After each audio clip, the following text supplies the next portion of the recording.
and I've been thinking about it. And we know Nick Saban is the number one head coach, not only in the Southeastern Conference, but in the country. And it's not close. His list of accomplishments right now as a head football coach so dwarf anybody else in the country, including Urban Meyer, that it's really not close. So when you talk SEC head coaches, many of whom are brand new, the list starts with Nick Saban. After that, though, James, let's go ahead and rank them. It's a Friday. It's a good time to do it. I probably should have even teased this on Twitter. I don't, you know this. You've been doing here three years with me now, basically working. I don't do a lot of rankings. I don't do a lot of, poll questions. But this one is a good one, I think, because there's so much, I think, discussion after Nick Saban about who's the best coach in the SEC or who's the second, third best coach, so forth. So let's you and I go through this. And listen, folks, if you're listening, this is going to be an interesting discussion. I've been saving it for a Friday when I felt like it was time to pull it out. And I decided this is the day. Let's rank these head coaches. James and I will do it.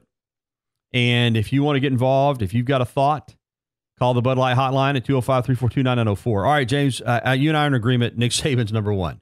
All right, after that, and the criteria is this, our opinion. That's the criteria. I obviously have I know this guy's won a national championship. That guy's coached in a national championship game. All that stuff's important.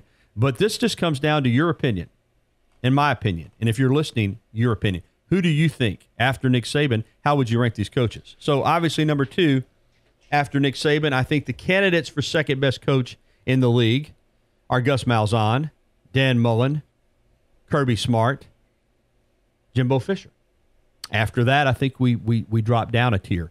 Second best coach for me. And again, it doesn't matter if it's their first year. Just second best coach in this league right now, to me, is Jimbo Fisher. Now, does that mean he's going to have the second best season or the best season? I don't know. And he's brand new in the SEC, but I think what he did at Florida State, because everybody says, well, Florida State, but that program was down, James, when he took it over. Coach Bowden had slipped. And to get them back up to the point where they won a national championship, I think he's an incredible recruiter. I think he recognizes talent. I don't think last year ended well for him in Florida State. We know that it didn't. But I'm going Jimbo Fisher, number two, second best coach in the SEC. You? I'm with you on there. And I think for this list, Gary, it's going to have to do for me with consistency and some longevity as well. Because, I could put at that number two spot, if Kirby Smart had about 5 more years of head coaching experience on him, I could put him at number two, but he just hasn't been around long enough as a head coach. As a head coach, for me to put him that high, he needs to show that he can duplicate that over a longer period of time. And at least out of the present coaches in the SEC, even though this will be Jimbo Fisher's first year in the SEC, that's why I would put him at number two, because he has a national championship at Florida State. The following year, he did take them to a college football playoff semifinal appearance. And if you remember when he took over Florida State, they had dipped under Bobby Bowden late in his tenure. And Florida State, even though they had an underwhelming season last year before Jimbo Fisher left, Florida State had gotten back into that almost perennial top 10 discussion every year under Jimbo Fisher. So I'd have to give Jimbo Fisher that nod at number two for that reason. All right, we both go with Fisher at number two. Number three, it does get interesting. And I hear you on Kirby Smart, only 2 years as a head coach. Having said that, the body of work in 2 years has been phenomenal. What he was able to do at Georgia in his second season that Mark Richt could not ever do. And that's get him into a national championship game. I'm torn here. Boy, I really respect the job that Dan Mullen did at Mississippi State. I really respect the job he did at Mississippi State. I think it was phenomenal. But I'm going to go Kirby Smart. And the reason I'm going to do it, even with only 2 years, he spent so much time under Nick Saban. He was clearly ready for the job. And then in the second season, to get Georgia over the hump. I know they didn't win the national title, but to get them in that game to win the SEC championship and kind of justify the reason that they parted ways with Mark Richt.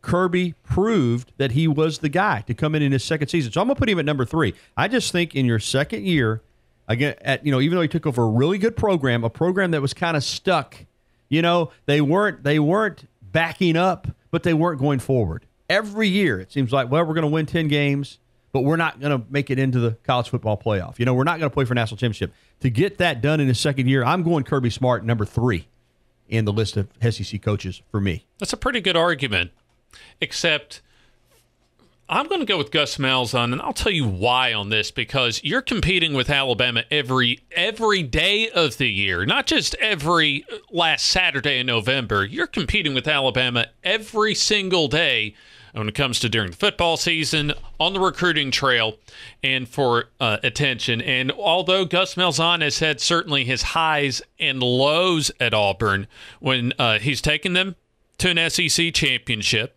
2 SEC championship games, a national championship game, and in arguably the golden era of Alabama football with arguably the best college football coach in the sport's history. Gus Malzahn has 2 wins over Nick Saban. He does. So I think for that reason, I'd put him at number 3. And you make a great argument for Malzahn. I don't have him at number 3. I don't have him at number 4. I got Mullen at 4.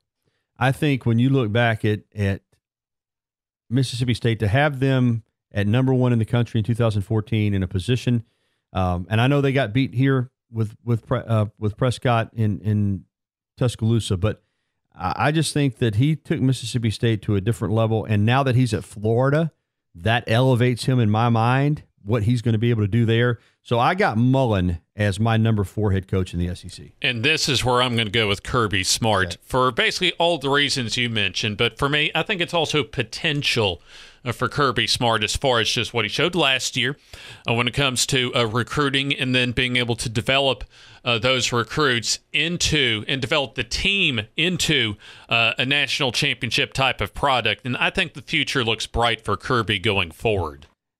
Number 5, that's where I put in Gus Malzahn, and James pointed it out. I mean, the guy's 2-3 against Nick Saban. That's strong, man. That's a strong record. When you're 40% against Nick Saban in this league, and Auburn, in fact, has won more games against Nick Saban than any team in the SEC since he's been at Alabama. We know Saban's 11-0 against Tennessee, 11-0 against Arkansas. He's now dominating LSU. But Gus Malzahn, while the consistency has not been there for Auburn, and this is a big year for them, can they come back and have another really good year, get to Atlanta again? We'll see. But I've got Malzahn at Auburn, number 5.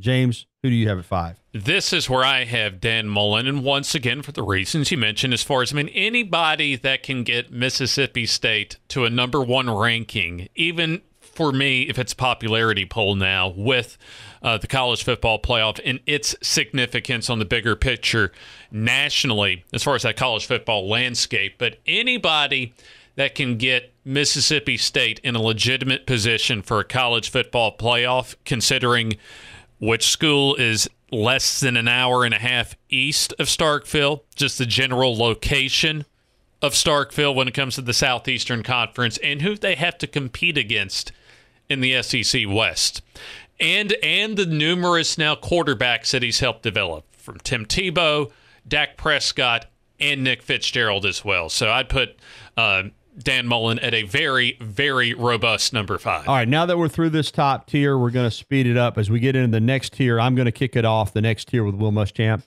and I still think he's got a chance to move into this upper tier. I like the job he's doing at South Carolina. I say look out for the Gamecocks. I've got Will Muschamp at number 6, James. I think that's a perfect position for him, kind of not in that elite group, but maybe that best of the next group. All right, we'll get on through this now. At number 7, this is where it starts dropping off, and I'm like, man, who do I go with at number 7? Now you've either got guys who have not had great resumes, or they're unproven completely as head coaches, getting their first opportunity. Some people will probably disagree. That's why we're doing this. I'm going to go Mark Stoops. I do think, he's been a head coach long enough. Kentucky has flashed. I think this is a big year for them, but I'm going to take Mark Stoops at number 7.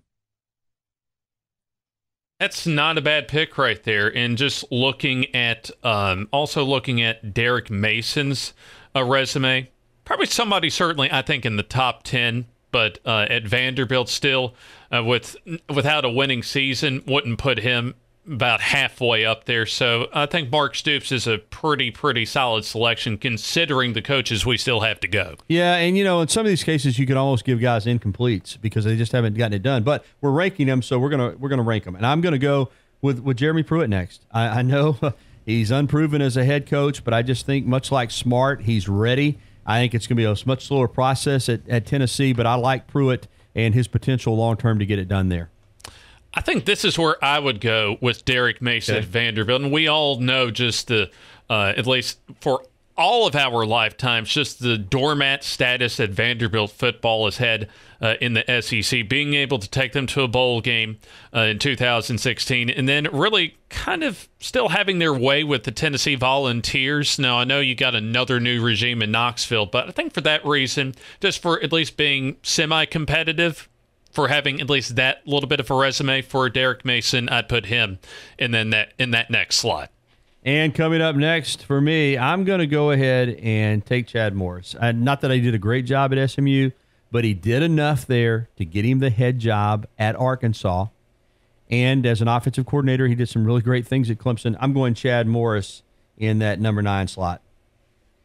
I think this is where I'm going to go with Jeremy Pruitt because I think he's doing the right things as far as trying to take back the culture, trying to change the culture up in Knoxville. But there's still a lot of questions ahead as far as can he coach in the SEC at this point of his career as a head coach. All right, number 10, and now we're getting down here at near the end. And it gets tough here because I'm looking at, gosh, dog.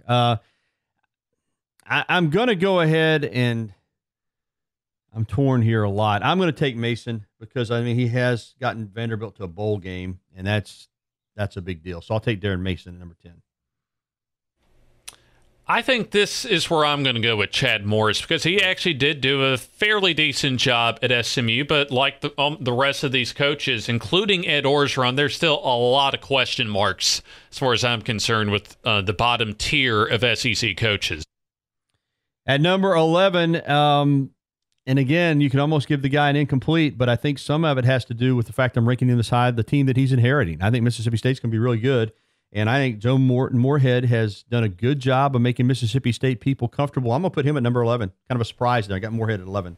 Interesting. Very interesting. I'm going to put Ed Orgeron in this spot at number 11 because he hasn't done a terrible job at LSU, but the 3 years at Ole Miss was indeed a disaster for Orgeron. And I think at number 11, he's done okay right now at LSU, but certainly if Ed Orgeron was a stock at the New York Stock Exchange, I would certainly not buy into Ed Orgeron. At number 12, Matt Luke surprised me. I thought he had no chance to get that job at Ole Miss. He did enough to get the job permanently. He beat Mississippi State in the Egg Bowl. That carries some weight with me. I am going to put Matt Luke at number 12. I think this is where I'm going to put Barry Odom from Missouri because he's done an okay job. Considering the circumstances that not only the football program in Missouri, but the school has been through the last few years with some on and off the field issues involving the University of Missouri. They actually had a pretty good finish to last year, but still, there's some questions when it comes to Barry Odom's long-term potential as a head coach in the SEC. All right, at 13, I've got Odom at 13. And I think Missouri's going to be better this year. He'll probably move up. I probably have him a little low, having him behind Luke and Pruitt and Moorhead and some others, but I've got Odom at 13. I think this is where I'm going to put Matt Luke at number 13 as well, because he did kind of hold Ole Miss together last year and rewarded himself with an SEC permanent coaching job. Well, that means that the last spot, we're going to fill it with the same guy. Yeah, I can't. I got to put him at the bottom. The job that Ed Orgeron did at Ole Miss was atrocious. It was terrible. And I don't think he's going to make it at LSU. I just don't. So right now, I've got him at the bottom. Now, he can go out and prove us all wrong. But if I'm ranking the head coaches, and I am, Right now, I get Ed Orgeron. Now, actually, this is where I would have Joe Moorhead, just because. Oh, that's right. You got Orgeron up higher. Just because for Moorhead, he's going to have probably a good year this year with the talent that Dan Mullen left behind. But recruiting in the SEC, especially with a coach that has not had experience in this part of the country, that is a big question mark for me. Yeah, I missed that. You got and you're right. To tell you what, now that I'm looking at your list, I kind of like it a little better than mine. But here's my list: Saban, Fisher, Smart, Mullen, Malzahn, Muschamp, Stoops, Pruitt, Morris, Mason, Moorhead, Luke, Odom, and Orgeron. James has got Saban, Fisher, Malzahn, Smart, Mullen, Muschamp, Stoops, Mason, Pruitt, Morris, Orgeron, Odom, Luke, and Moorhead. So that's how we rank them. Before we get to the break, we're going to go to the Bud Light Hotline. Terry has been patiently waiting. Good morning, Terry. Good morning. I was listening to y'all rank the coaches, and I would go Saban. I would go Smart second, even though he's only been there for 2 years. I think Georgia is ahead of what Alabama was, based on their resume, and that I don't like to say that, but that's what I think. I would go Jimbo third. I'd go Gus 4, Mullen 5th, Muschamp 6, Mason and Stoops next, and I might flip them. I've got Mason and Stoops. I may go Stoops and Mason. Okay. Then I'd go Pruitt. Okay. Then I'd go Matt Luke. Okay. Then I'd go Orgeron. Okay. And the last three, man, it's just a pick 'em. Maybe Chad Morris and then Joe Moorhead and Barry Odom. Gotcha. Pretty good list. But yeah, this is fun, guys. It is. No, this is fun, and something we probably ought to have done 2 segments on. The reason I went Fisher number 2, and maybe this is a simplistic approach, but as we know, there's only 4 coaches coaching that have natties, and he's one of them. I just think when you have a national championship on your resume, that carries a lot of weight. But yeah, this is. Smart almost has one. Yeah, he did. He almost has one, and Malzahn almost has one too. And I got Malzahn at 5. So, but yeah, you're right. This is fun. We may expand this segment sometime. Thank you, Terry. Okay, thank you, guys.